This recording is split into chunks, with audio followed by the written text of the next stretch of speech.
My name's Dan Snow and I want to tell you about History Hit TV. It's like the Netflix for history. Hundreds of exclusive documentaries and interviews with the world's best historians. We've got an exclusive offer available to fans of Timeline.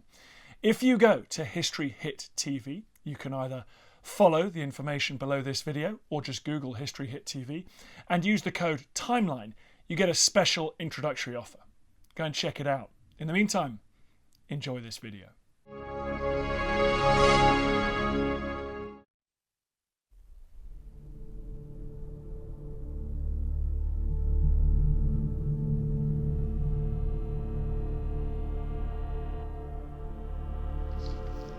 Here I am in Birkenau, the closest place to hell on this earth.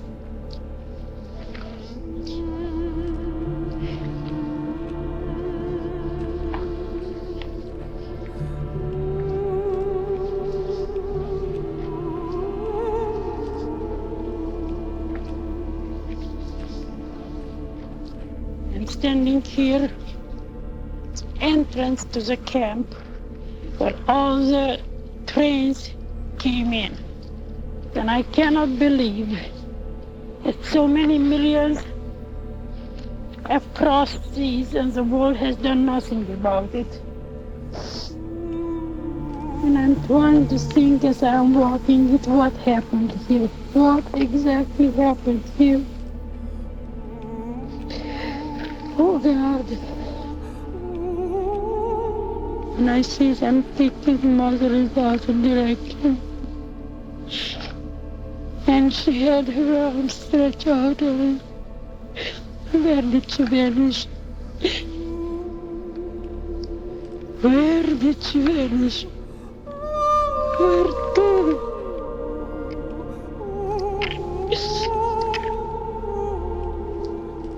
Mom, I will tell our story. I will tell our story because the world must know.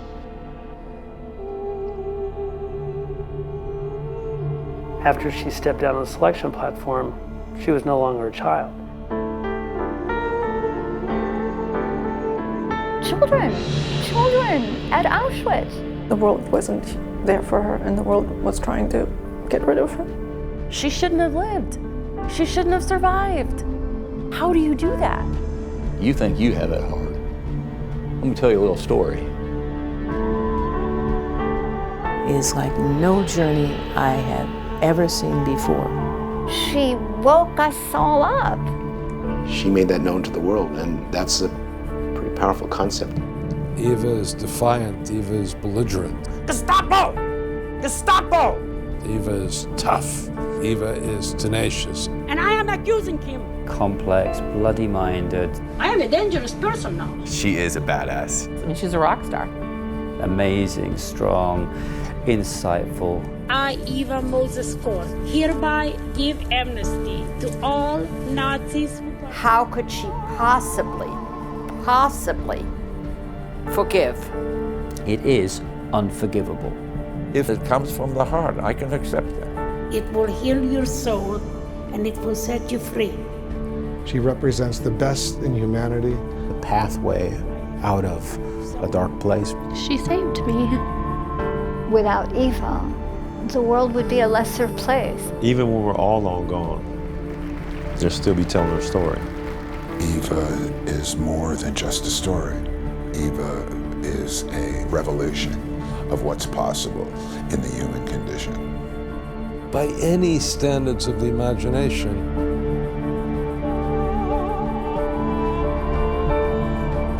what an astounding journey. She's taking us somewhere, and has taken us somewhere that we need to be prepared to go.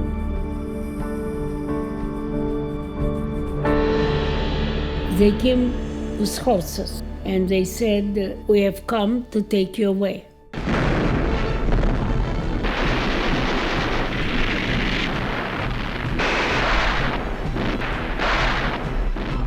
On September 1st, 1939, Germany invaded Poland and the Nazi storm broke. It had been gathering for 2 decades. Humiliation and a shattered economy from Germany's defeat in World War I opened the door for a radical nationalist demagogue, and Adolf Hitler rose like a flame. Als meine alten Treuen des faules Ex-Männer! Sieg heil! Hitler coalesced his country around blame, blaming everyone who had supposedly caused its shame, blaming Jews most of all. Hitler vowed to get rid of every Jew in Germany and then beyond as the Nazis expanded into Austria, Czechoslovakia, and elsewhere. When the invasion of Poland brought 2 million Jews into the Reich's hold, removal increasingly became murder. Even in the farthest hinterland of Europe, no Jew was safe. I was born in 1934 in Transylvania, Romania, in a tiny village called Ports. We were the only Jewish family in the village, and in the Mozes family there were 6 people: my father, Alexander, my mother, Jaffa, my older sister, Edith, my middle sister, Alice, and Miriam and I were twins. Very cute. And the nice thing about being a twin, we always had each other, so we never felt lonely.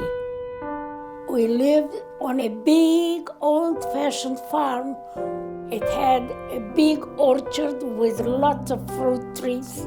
I always remember being on the cherry tree, eating some juicy cherries, looking at the sky. And in 1940, I was 6 years old. The Hungarians occupied our village, and everything changed. When Hungary allied with Germany, a nightmare began for Jews in the country and its occupied territory. Eva recalls the first motion picture she and Miriam saw depicted how to catch and kill a Jew. School days became torture. The kids started calling us names, Miriam and me, and dirty Jews. And then they began spitting on us, taunting us and beating us over the face. The teacher did nothing. Not only didn't she protect us, she took a handful of corn kernels and threw it in that corner of the room and made us kneel there on the corn kernels for an hour, while the rest of the kids were permitted to come and make fun of us. A fost foarte multă cruzime, inumanitate. The first Nazi concentration camp, Dachau, opened less than 2 months after Hitler became German chancellor. As the Nazis' anti-Semitic policies strengthened, the camps multiplied, eventually totaling more than 4,300, and increasingly housed Jews. The final solution, the Nazis' 1941 decision to annihilate every Jew in Europe, raised a new need.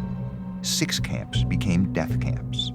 Most of the murders were done by gassing, with the corpses then buried in mass graves or burned in crematoria. Auschwitz opened in 1940, but soon proved too small. So 2 years later, construction began on a new camp 1.5 miles away. It would be the site of the largest mass murder the world had ever known. It would be called Auschwitz II, or Birkenau. They came with horses, and they said, "We have come to take you away." The streets were lined with people. Nobody smiled, nobody said a word. Știu că a trecut căruța pe aici prin fața casei noastre și atunci i-am văzut în căruță, încadrați de jandarmi și plecați.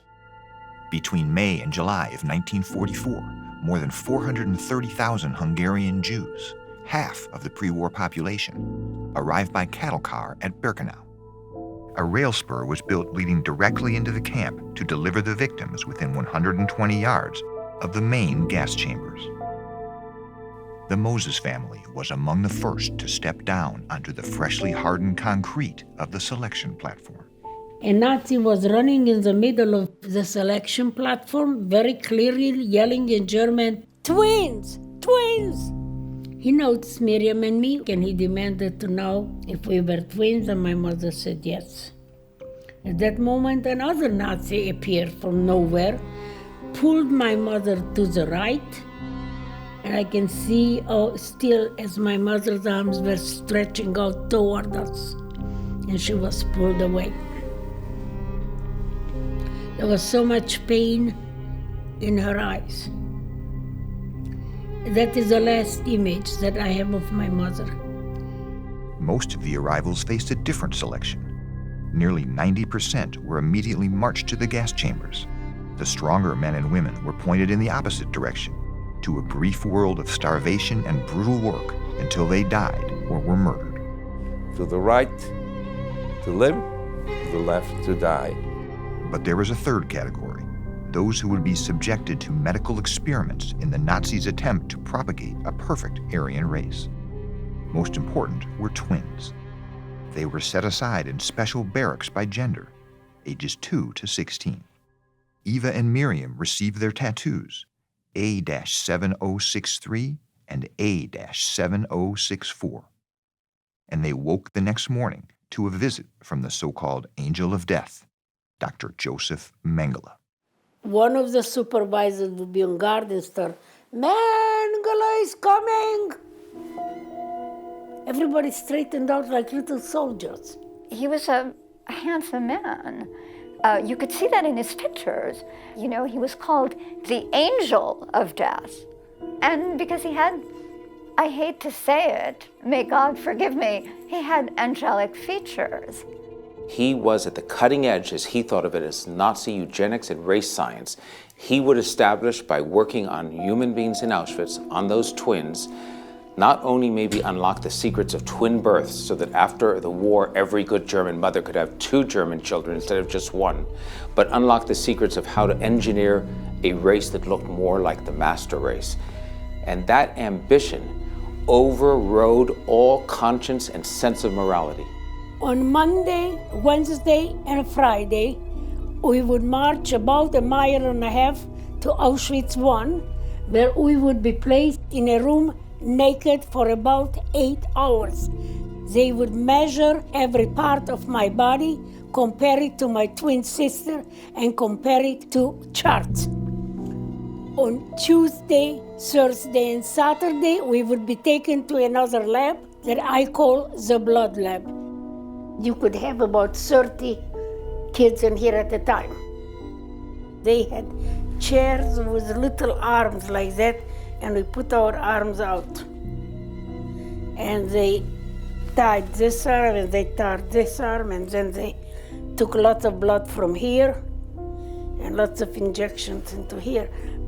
The content of those injections, we didn't know then, nor do I know them today.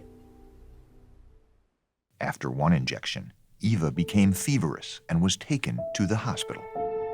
Mengele determined she had only 2 weeks to live, but Eva defied him. After a little more than a month, she was returned to her barrack, and daily life resumed. The experiments, starvation, stealing food, the practice of survival in a landscape of death. At times, that seemed to be going on so long. The end came in a most surprising manner. By January of 1945, it was clear the Nazis were on the edge of defeat, and most of the Auschwitz prisoners had been marched to other camps. Eva and Miriam were among those who stayed behind.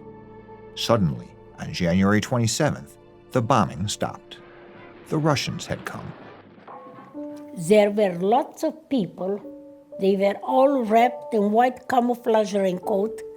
I had no idea who they were, but that was not important. One thing was important. They didn't look like the Nazis, and that had to be good. The Russians were stunned by what they discovered. About 7,000 survivors, most near frozen, decrepit, barely able to move. Dead bodies strewn like trash. There were 180 children among the freed prisoners at Auschwitz, and they were now expected to overcome the Auschwitz nightmare. Indeed, the thrill of final release was tempered by the great unknown. what had happened to their families. A flicker of hope remained. I wanted to see my home. It was such a must. I could not go on anywhere without seeing my home again. The journey home took 9 arduous months. Finally, a year and a half after being carted out of ports, they were home. So now we are finally heading home, running down the hill, hoping that somebody would be home or something good would happen there. We entered. Nobody returned. Disappointment and sadness, and that's got to be for an 11-year-old just terribly traumatic. And how do you deal with that? Where do I go? What do we do? The home that I dreamed about was the walls. Nobody who was supposed to be there was there. The twins were taken in by their Aunt Irena in a neighboring city, where they lived for 5 years under the hammer of communist rule. Irena had also been devastated. Her husband and son were murdered in the Holocaust. And I remember it as clear as it would be yesterday. And I said, I want a hug from you. Oh, she said, I'm too busy. I'm too busy to hug you or kiss you. But you needed it, and you didn't have that at home. Oh, no.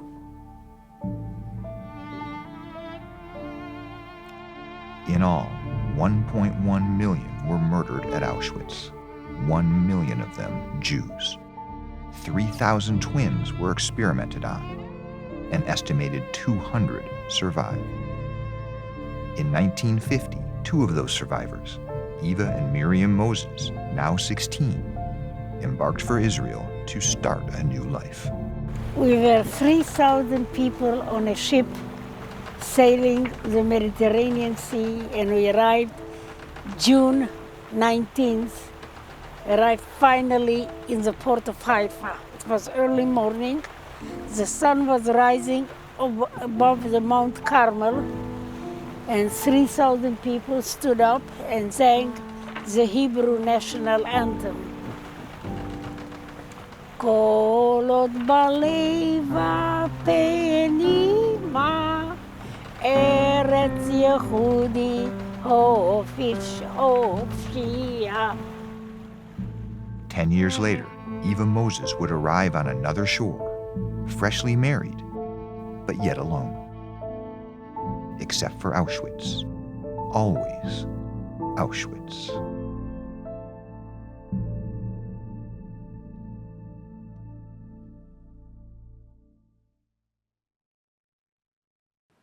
Memorial pledge. We candles are the voices of the children saved from the ashes. We will not let the world forget what happened here in Auschwitz. We will show our children where their grandparents hugged us for the very last time. We will not rest until Dr. Mengele is caught and brought to justice. She had to constantly keep reckoning with that past, and even that wasn't enough. She had to make the rest of the world reckon with it too. Sometimes obsessions lead to great acts.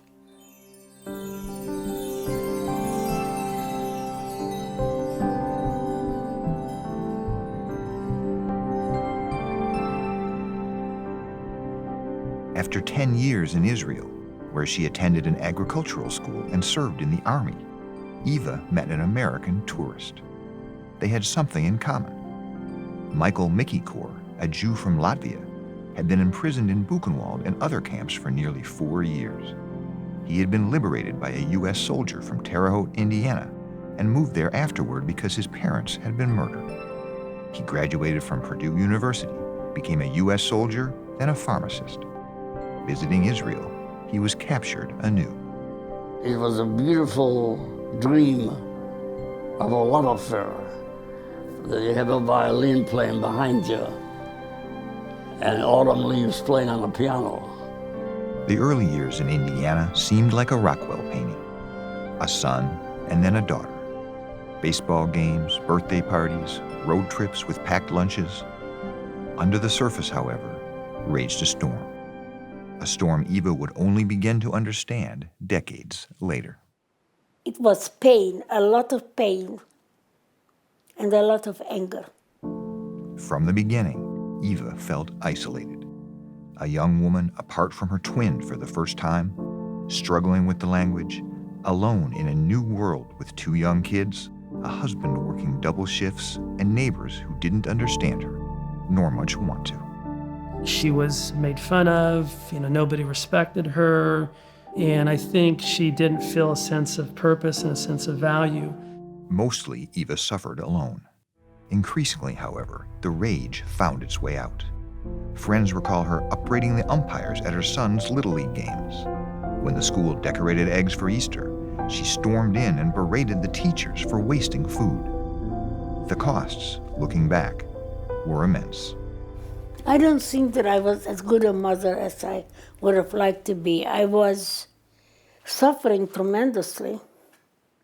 And when you're dealing with your own pain, you cannot deal with what your children's needs are. I was very ashamed and embarrassed by my parents, particularly my mom. Nobody would acknowledge her past, and that made her more frustrated, made her more unhappy. The pain came from outside as well.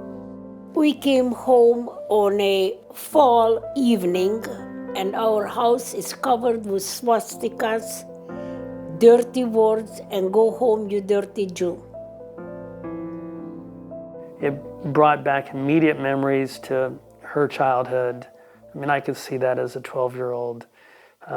It was terrible. It took a television special to end the abuse. The 1978 NBC docudrama titled Holocaust marked the first time the subject, more than 3 decades in the past, entered the mainstream. There's a cruel and ironic joke about the docudrama The Holocaust. It had more impact than the original. Its impact catapulted the Holocaust to the attention of not only the American people, but also of the world. Eva Kor among them. Curious, she called the Terre Haute affiliate to see if the show would contain archival material. They said it wouldn't, but asked her for an interview. She appeared twice during the 4-day series and drew great ratings. It was transformative. Harassment stopped, replaced by awe and appreciation. Schools called, asking Eva to tell her story. She did, and fielded questions about the Mengele experiments she couldn't answer. She went to the library and found nothing. A one-woman brigade locked in. She was reclaiming her life. Once she woke up and was like, oh my God, there was a lot that happened to me. From that point forward, then she began to really grow. Above all, Eva was determined to discover what had happened to her and Miriam, what they had been injected with, especially Miriam. After she had bad reactions to her pregnancies, doctors discovered her kidneys had stopped growing when she was 10, the age she was at Auschwitz. For Eva, the first step in the hunt was clear: find the other twins. It was very, very important, life-savingly important. She attended the first major national Holocaust memorial event in Washington, D.C. in 1983, carrying a sign identifying herself as a Mengele twin. She left disheartened that hardly anyone had heard of the Mengele experiments, and that amid all the ceremony, very few actual survivors were asked to speak. She reached out to every major newspaper, magazine, and television network in the United States, imploring them to help her find the Mengele twins. No one answered. And guess what? Nobody cared. An epiphany came while washing dishes.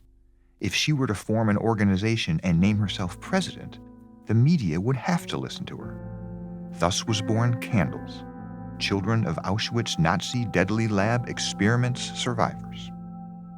About the same time, she persuaded her brother-in-law in Israel to put out an advertisement in a major newspaper seeking Mengele twins there. After all that struggle, Eva hit pay dirt twice in a week. 80 Mengele twins in Israel came forward almost immediately, and Eva got the call she was waiting for. We got so many letters which we ignored, but there was a quality about Eva's note that totally grabbed me. And I picked up the phone and I called this woman who I think she was a real estate agent in Terre Haute, Indiana. And there began this extraordinary journey, hers and mine, into this long ago world which everybody had kind of swept aside. The call set off a series of events that would rock the Holocaust world over the next several years, and Eva Kor in particular. As Lanyadо prepared what would become the first comprehensive national story on the Mengele twins, Eva had a brainchild. On the 40th anniversary of their liberation, take the twins back to the scene of the crime, make the world see them, hear them. It worked. When the twins came to Birkenau on January 27, 1985, and when they followed up with a mock trial of Mengele at Yad Vashem in Israel, the press was ready. This weekend is the anniversary of the end of a nightmare, the end of a death camp called Auschwitz, the end of the unspeakable horrors committed by its chief medical officer, a Nazi named Joseph Mengele. The worldwide search for this war criminal was given new impetus today by those who were his victims. That's put it on the radar for the mainstream media in a way that you couldn't have expected it. Joseph Mengele is front and center, and Eva and the twins are responsible for having sparked that fire. The day the mock trial concluded. Thank you for listening. Back in the United States, Attorney General William French Smith ordered the Justice Department to find Mengele. It became the biggest international manhunt in history. Israel and West Germany joined in, and rewards of several $1 million were offered. I want to call upon the whole humanity to help us to bring Mengele for the justice. 2 months later, a major Holocaust conference brought several thousand in the survivor community to Philadelphia. Emboldened, Eva intended to push the Mengele cause to the hilt, but again was incensed to discover so many politicians in the spotlight. The hearing got off to a rocky start when one survivor accused the Holocaust Committee and the senators of using the survivors to further their ambitions. You are using us! Mengele used us, and you are using us! In many regards, the outrage backfired. Suddenly, this woman no one had heard of a few years earlier was the poster child of ugly protest. Curiosity at this pushy Midwesterner began turning into revulsion. I think that Eva probably had the most anger within her of any twin. I think most of the others were more anguished than angry. They were more grief-stricken. The anger drove her. I mean, how many letters did she write to how many journalists until one picked up the phone and called her? I don't know. Most people would have given up, or most people actually wouldn't even have tried. Eva's anger was soon unleashed as never before. 2 months after the Philadelphia fiasco, it was revealed with great fanfare that Joseph Mengele's body had been found in a grave near Sao Paulo, Brazil. A preliminary report stated that Mengele had drowned 6 years earlier, in 1979, while swimming off a nearby beach, and that his skeleton had been authenticated within a reasonable scientific certainty. The backpatting was not joined by the woman who had initiated the hunt. Eva took to the airwaves. What is your reaction to the reports that Dr. Mengele's dead? I do not believe it because it just doesn't make sense. She took out a second mortgage on her home to spend $18,000 on a Mengele inquest in Terre Haute. None of it made a ripple. Though the Mengele findings were clearly labeled preliminary, the public had moved on. Case closed. And most of my battles very low. Nobody understood it. Maybe even today nobody understands it. But I couldn't give up. I can't ever give up on the truth. He was a fighter. She's a fighter. The worst was soon to come. And I don't really like to talk about that. There was a ceremony in the Capitol Rotunda today.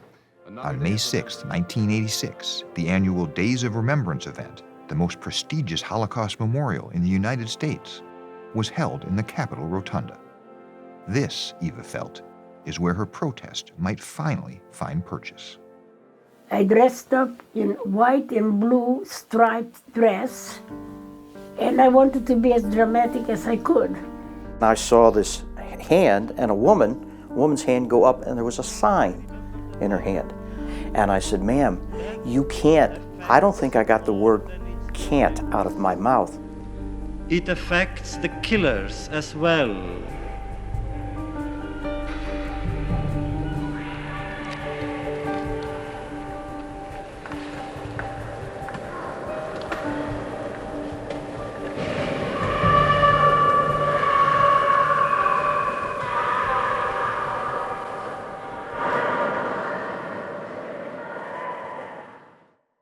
Eva was arrested but not charged and released within an hour. The event went on smoothly. The damage to Eva ran deep. She returned home shell-shocked, newspapers writing of the Indiana woman whose outburst marred the solemn occasion. Yet no reporter ever called for her side of the story. As at the event itself, no fellow survivor reached out. Hate mail poured into her Terre Haute home. I can't imagine day after day standing up to that kind of criticism. It's got to take a toll. I think she's always toughed through things, which means I'm tightening up my emotions. I'm not letting my emotions show, and there's a price to that. 1987 found Eva Mozes Kor at the bottom. A year after the disastrous Capitol protest, she had few friends, a cause no one seemed to care about, a name scorned by the nation's biggest Holocaust organizations. In the fall of that year, Eva flew to Israel to donate a kidney to her ailing sister. As Miriam's condition continued to deteriorate, the fight to find Mengele, or at least his files, took on an air of desperation. How fast we forget? Where is the press? 4 years ago we were in this building. The world seemed to show us that they cared.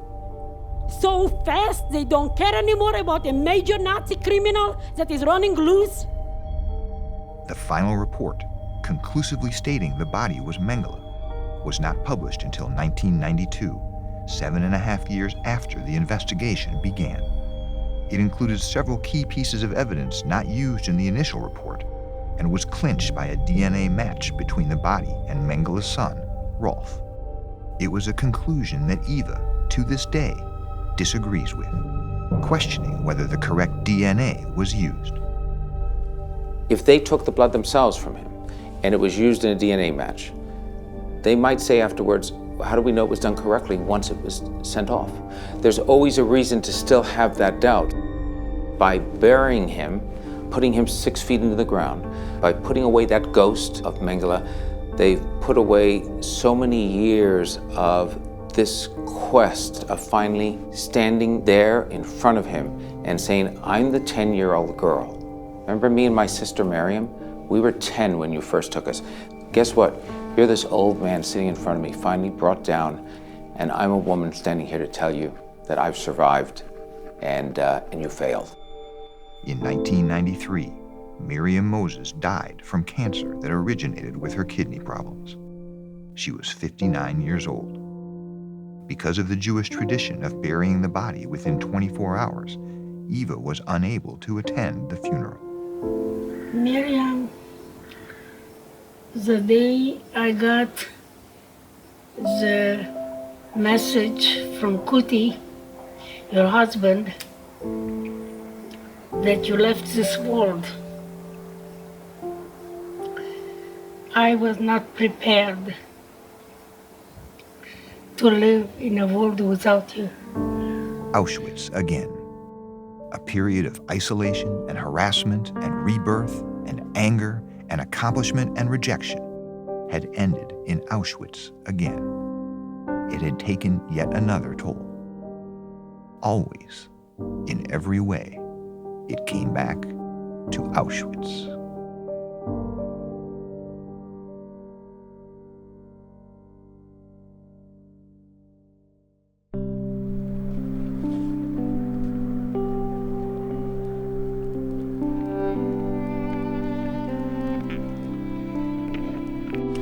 I, Eva Mozes Kor, a twin who survived as a child Joseph Mengele's experiment at Auschwitz 50 years ago, hereby give amnesty to all Nazis who participated directly or indirectly in the murder of my family and millions of others.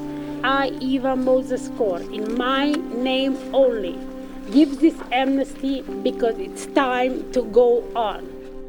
It was the decision of a lifetime. It came, on the surface, in a most haphazard manner. Shortly after Miriam's death, Eva was invited to a conference about medical ethics, with a catch. They wanted her to bring a Nazi doctor. She said, where on earth can I find one of those guys? Last time I looked in the telephone books, they were not advertising there. A couple of years earlier, Eva had taken part in a German documentary alongside Nazi doctor Hans Munch. Eva reached out, and Munch agreed to be taped at his home in Bavaria. I was very scared.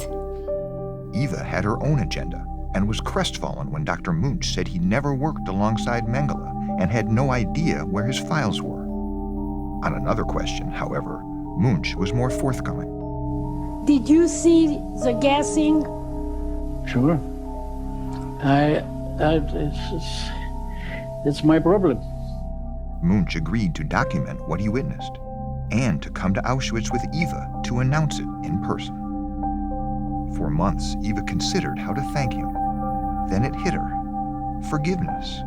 She would forgive Dr. Munch for his sins as a Nazi. She wrote him a letter and had her former professor check her spelling. I remember in particular saying, okay, so Munch, but what about Mengele? What about all the other SS? You know, are you just going to forgive Munch because he's there? Your problem is not with Dr. Munch. Your problem is with Dr. Mengele.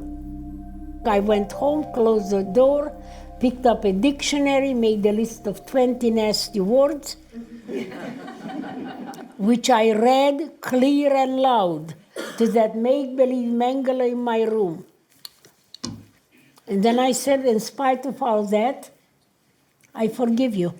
For her, that was the thing she needed to do. Something was stuck. And whatever that was, I did not sense that in her anymore after she went through that act of forgiveness. I said, you're going to do what? You're going to do what? And so on the 50th anniversary of the Auschwitz liberation, January 27, 1995, Eva Mozes Kor returned again. This time armed not with anger, but peace, and looking not just back, but forward as well. No more wars, no more gas chambers, no more bombs, no more hatred, no more killing, and no more Auschwitzes. And at her moment of freedom, Eva was a pariah anew. How could she forgive someone that tortured her personally and tortured her sister, and her sister died because of it? I'll never understand. אף אחד מכל תאומים לא חושבת שלא יסלח לו. 6 million people died. How could she forgive? Enough is enough. It was this forgiveness of all the bold acts of her life I am healed inside. that formed Eva's legacy and that is still debated today. Do do I deserve to live free of what Mengele did to me? And I declare with every ounce of my being that I do. Most of all, Eva's forgiveness is about self-healing and self-empowerment, shedding the emotional and psychological burden of what happened to her, and with that, the Nazis' control over her as well. This way, she says, she is free to resume her life without anger or pain. Anger is a seed for war. Forgiveness, a seed for peace. Eva also emphasizes that she's not forgetting. On the contrary, she fights to keep the memory of the Holocaust alive so it's not repeated.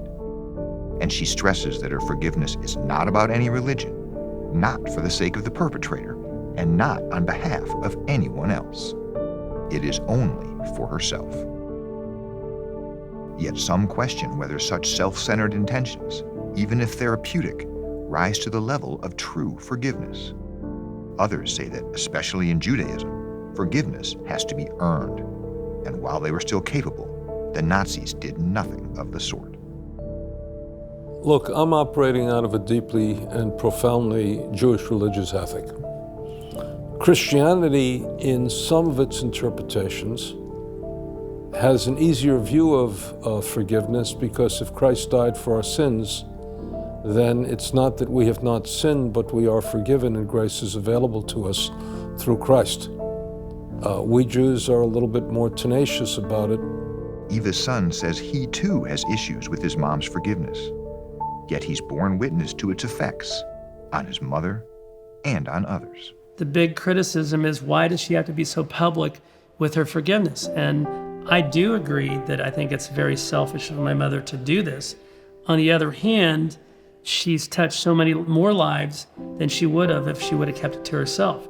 Gregory Jones is the former dean at the Duke Divinity School. He wrote the book Embodying Forgiveness and says that in many important ways, in ways few in history have had the power to do, Eva does just that. And when you see somebody like Eva extending forgiveness in this way, or people in South Africa in the wake of apartheid, or murder victims in the US, it challenges us, because no longer can we say, it's unimaginable. We have to say, I don't have that courage.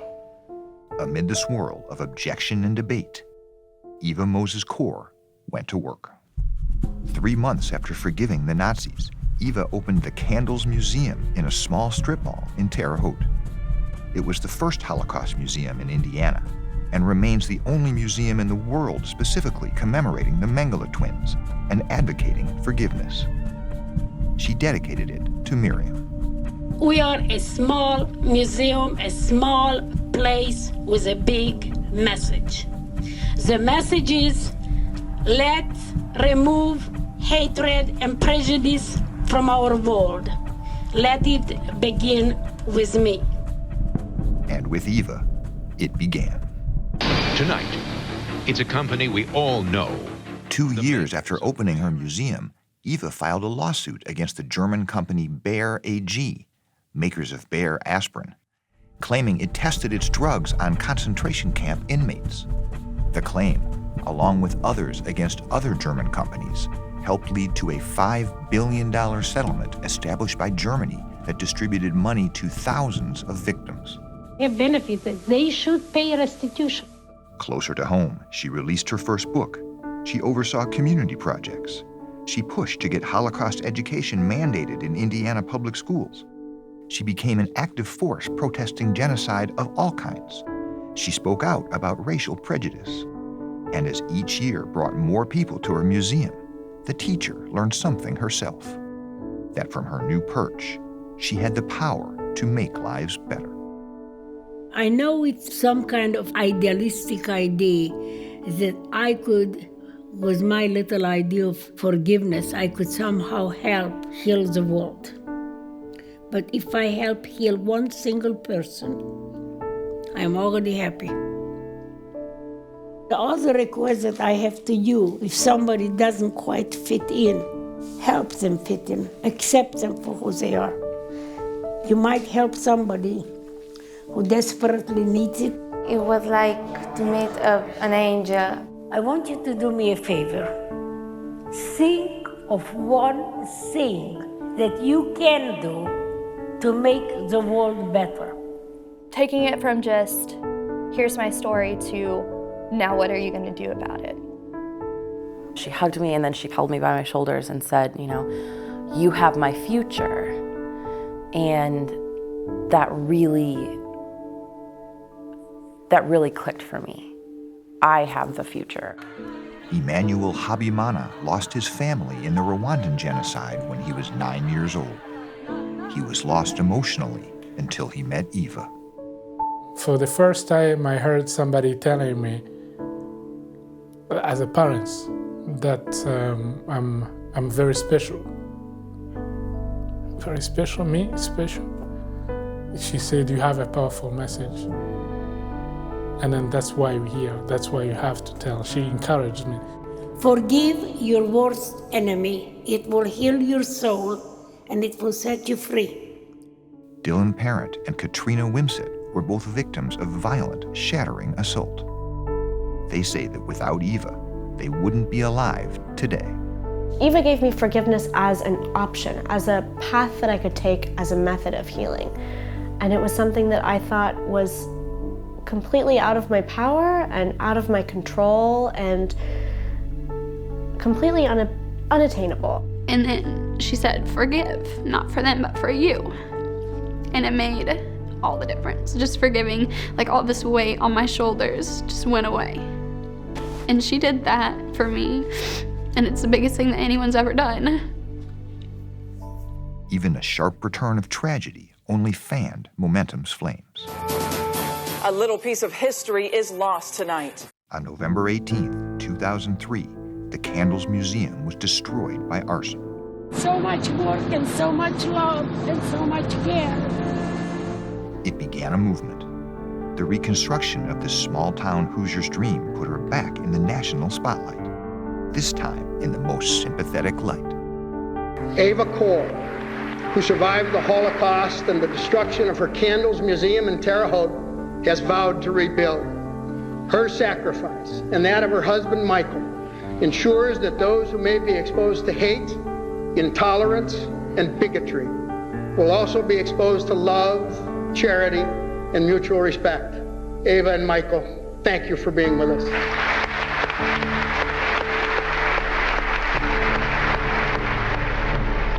Requests for lectures came from nearly every state, big towns and small. The same year her museum reopened, the documentary Forgiving Dr. Mengele was released. On its heels came another book that's now been published in 10 countries outside the United States, with more in the works. When CNN's Wolf Blitzer explored his family's past at Auschwitz, where his grandparents were murdered, Eva was featured. To hear her words, especially at Auschwitz, was a unique experience for me and a powerful experience for me. Even some who remain adamantly opposed to forgiving the Nazis began standing in awe of the overall force for good Eva was becoming. Please stand up and welcome Eva Kor.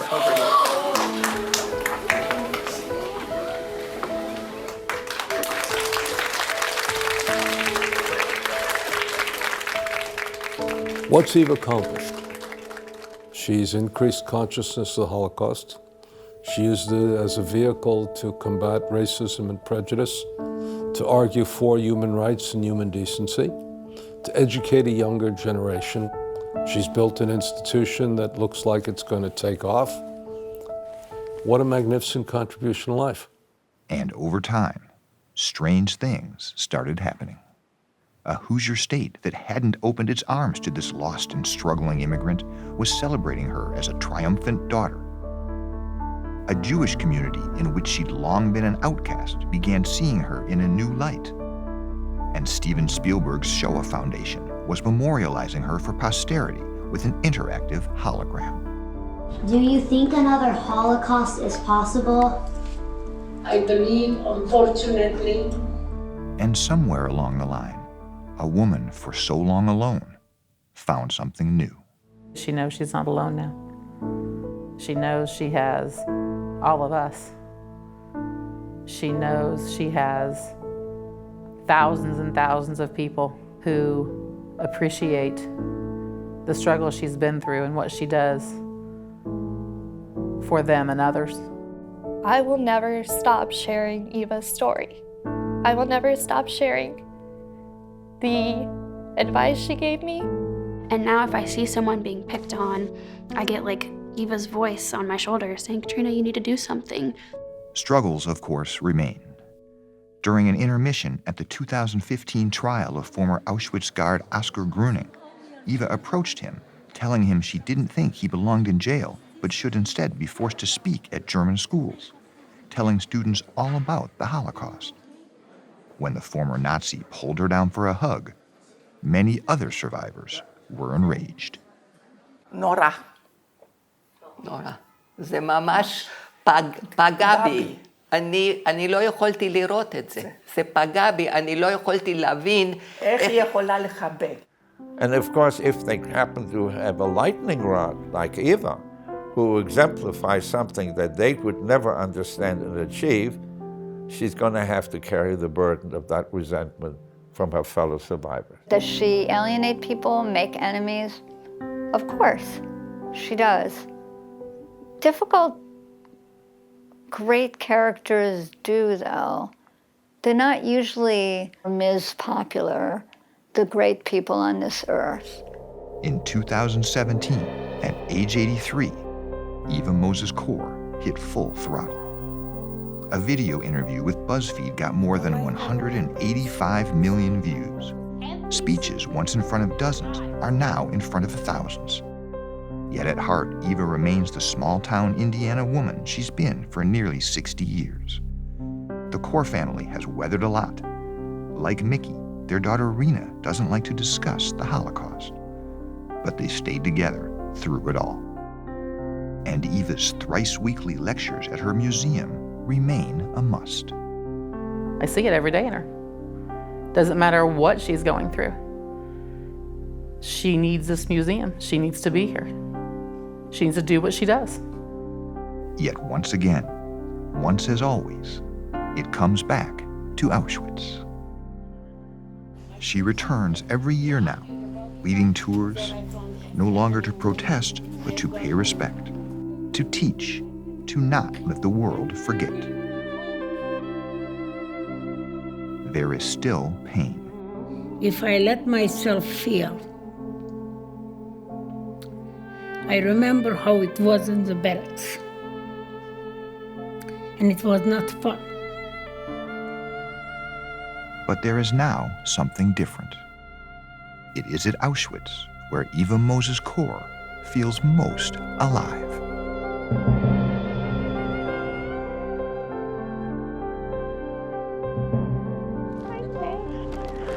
When I come back here, I don't come back as a victim. I come back as a victorious survivor. We are free! We are free! You know, we often think of infectious diseases, but there's also infectious virtues, where somebody's life actually becomes infectious. And you can't be with her or see what she's about without thinking, maybe the human race has more hope for it in the future than we thought. Hope. That's what she offers. And that's what the world needs. That's kind of the beauty of Eva.